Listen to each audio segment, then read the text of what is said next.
Yeah. What's going on, ladies and gentlemen? Welcome back to The Fringe. I've often spoke about immigration, and it's a hot button issue when we try to move into our next federal election. I know it's one thing that's been on the table for Pierre Poilievre, as people have said.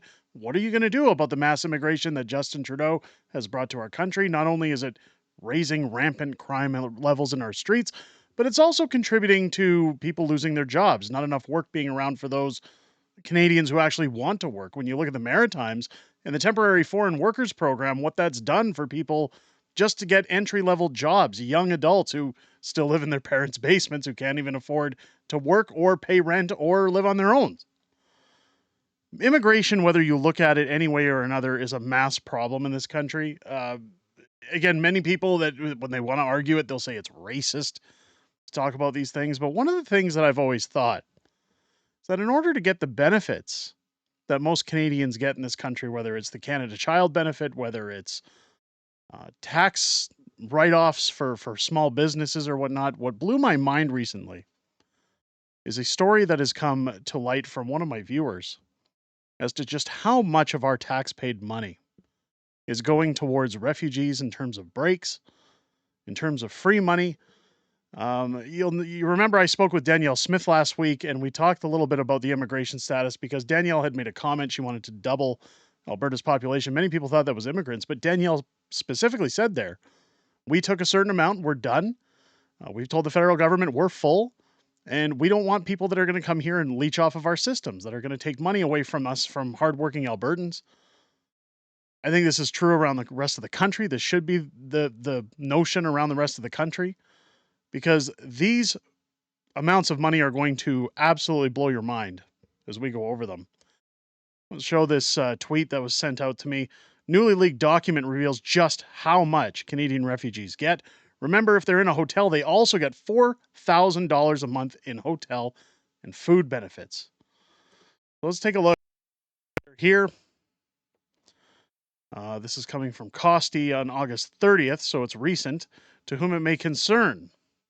I'm writing on behalf of my client, Mr. Redacted, residents who are officially assisted by the federal government of Canada under the Resettlement Assistance Program, or RAP, of Immigration, Refugees, and Citizenship Canada, the IRCC.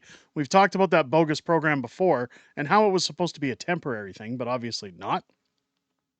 The length of this program is 12 months from the date of their arrival in Canada. Under RAP program, the clients receive monthly allowances of $18.99 and 41 cents, so $1,900, to supplement their income. That's to supplement. The clients are also entitled to a monthly earning of $949.70 under the Employment Incentive Policy of the RAP program.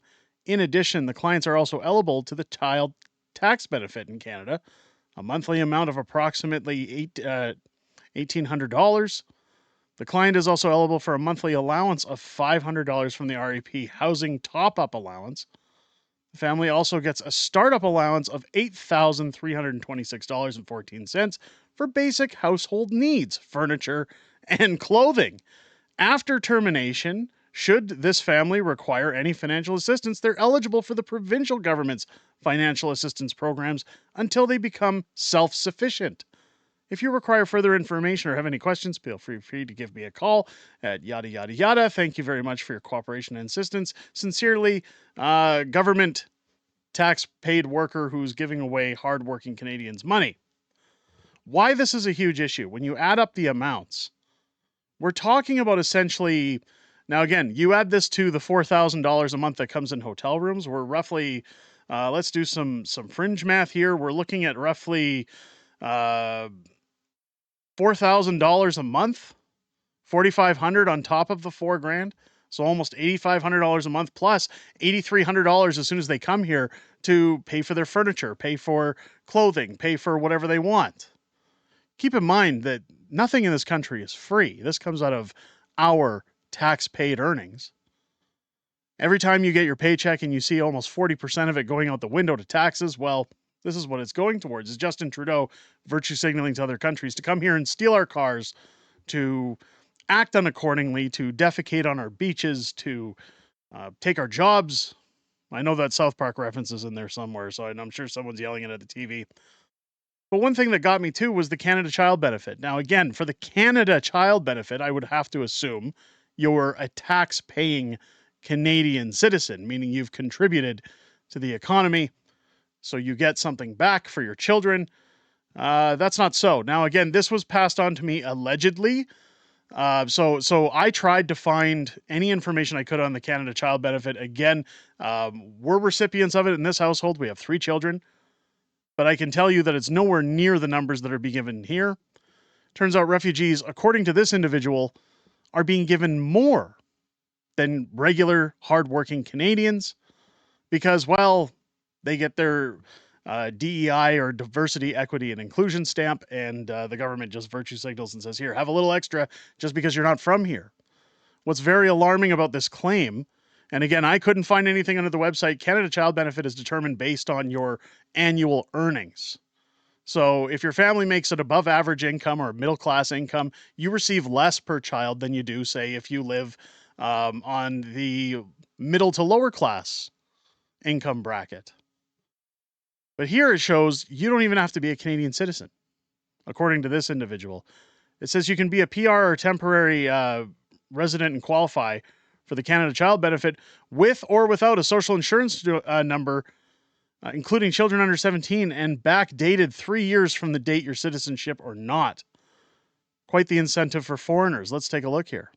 I honestly don't know why we bother paying taxes. My whole adult life, I was proud to pay taxes. I looked at it as a way to give back to Canadians, to people who couldn't afford the things I can. But today I just found out that the Canada Tax Child Benefit Program, that's not just for Canadian citizens.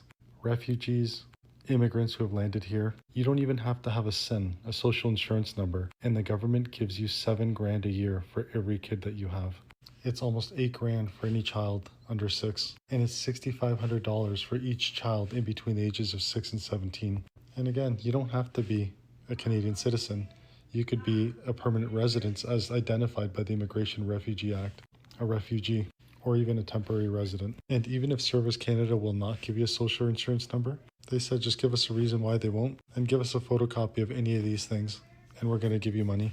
These benefits that are set up with our tax dollars are being given to foreigners. What's worse is I hear that they're backdating it too. So that means that if you have 3 kids, let's say you move from another country and you're about to get your Canadian citizenship or not, it doesn't really matter, and their ages 1, 3, 5, and it's being backdated for 3 years, that's a $60,000 check you're getting from the government. Over $21,000 per year, our tax dollars. So please tell me, why on earth would anyone ever support this? Why would any Canadian citizen want this? When we have more homeless people than we've ever had. I'm seeing more people on the street. I've never seen this many people in the Burlington, Oakville area. There's tents all over the place. Canada's changed so much, it's wild.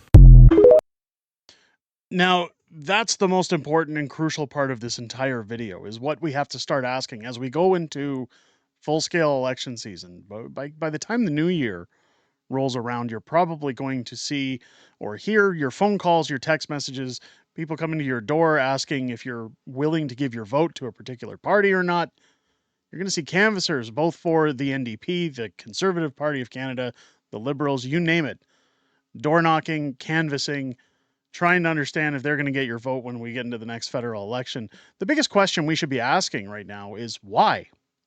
Why, when we're paying through the nose inflation, when our interest rates are so high, when people are being charged thousands above what it should be to rent an apartment or home, thousands above what it should cost to buy the average home, why carbon tax is causing us to not be able to afford to fill our tanks, to put food on our table, why people who come to this country who haven't contributed to our taxes, who haven't contributed to our system, who haven't even worked within the bounds of Canadian employment, are being given thousands upon thousands of dollars every year in free money just for simply coming here. I don't know any other country in the world that you can go to where they're just going to hand you thousands of dollars, no questions asked, and you don't even need citizenship. You don't even need a social insurance or social security number wherever you go, a temporary visa, something to get their benefits. You're usually left with whatever benefits came from your own country when you leave, when you live there. The question is why? Don't forget that once Pierre Poilievre gets into office, he says he's going to slow down immigration. He certainly isn't going to stop it. So, what we need to start asking people, even in the Conservative Party, why are we being taxed so many dollars to pay for such useless things, like foreigners getting a free pass when they come into this country to essentially mooch off of hardworking Canadians, live for free, and we never see the benefits of that. We never reap the benefits. These people, why should they ever get a job? Why should they ever contribute? They get everything they need for nothing. Let me know what you guys think down below in the comments. Have you heard about this before? Have you heard about these refugees getting more out of the Canada Child Benefit than the average Canadian? Again, this is just a claim. It's hearsay. So again, don't shoot the messenger. I'm just reporting on what's been sent my way and what we saw in those video clips. But if you guys have anything you want to point me towards, make sure to leave it down in the comments below. If it's your first time here, I hope this video has earned your subscription. Make sure as you're hitting that button to click your bell for notifications. Join me live here on the channel each and every Friday night for Friday Night Fringe, my live streaming show where we sit around and catch up on all the things that happen throughout the week in politics, and we hang out with our community. I'm joined by my beautiful wife and lovely Mrs. Fringe every Friday as well, as we sit down, kind of hang out, chat with our community, and get to know you guys outside of making these videos.